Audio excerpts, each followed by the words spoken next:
जय श्री कृष्ण। गीता स्मरण के इस अंक में आपको स्वागत है। देखिए, कबीरदास जी आ गए आज अपने पास फिर से। कबीरदास जी ने क्या कहा कि सुमरत सुरत लगाए कर, मुख से कछु न बोल, और बाहर का पट दे कर, अंदर का पट खोल। तो ये अंदर का जो पट खोल देते हैं तो फिर ये है ना भी घूंघट के पट खोल रहे तो ये पिया मिलेंगे।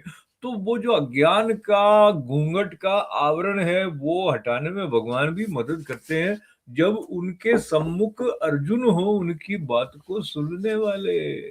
तो इस क्रम में जैसे उन्होंने बताया था 15वें श्लोक में कि जो ज्ञानी है वो सब जगह मेरी पूजा करता है और विविध प्रकार से भी मेरी पूजन किया जाता है। तो ये जो दिल की बात है ना वो खुल के बता रहे। तो यहाँ पर हमें इस बात से स्पष्ट रूप से ध्यान रखते हुए आगे बढ़ना है कि ये अहम नहीं है, ये अहम ही है अगर, तो विराट का अहम है। तो वो क्या कह रहे हैं 16वें श्लोक में, अहम क्रतुरहं यज्ञः स्वधाः मह औषधम् मंत्रोऽहमहमेवाज्य महमग्निरहं हुतम्।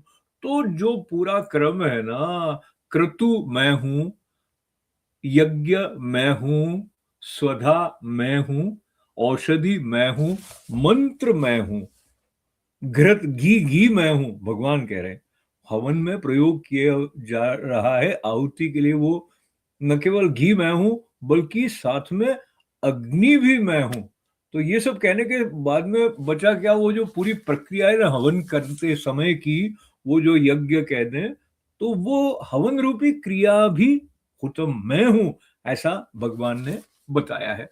अब इस बात को लेके जो हम पितरों के निमित्त कुछ करते हैं, वो कहीं कहीं इसका अर्थ बताया जाता है क्रतु का कि उस संदर्भ में उसका प्रयोग है। तो जो कुछ पवित्र क्रियाएं हम आत्मोत्थान की दृष्टि से करते हैं, उन सब के मूल में, उन सब की शक्ति के रूप में जो एक सत्ता है, वह श्री कृष्ण रूप में मुखरित होकर अर्जुन जी से जो संवाद कर रही है, वो संवाद कई शताब्दियों से बहता हुआ जब हमारे पास आ रहा है, तो हम श्रद्धा से उसकी एक बूंद भी अपने भीतर उतार पाएंगे, तो और कुछ दिखना बंद हो जाएगा। पवित्रता का भाव जब विकसित होगा, तो सतोगुण को लेते हुए शांत मन से ठाकुर जी के दर्शन होंगे। जय श्री कृष्णा।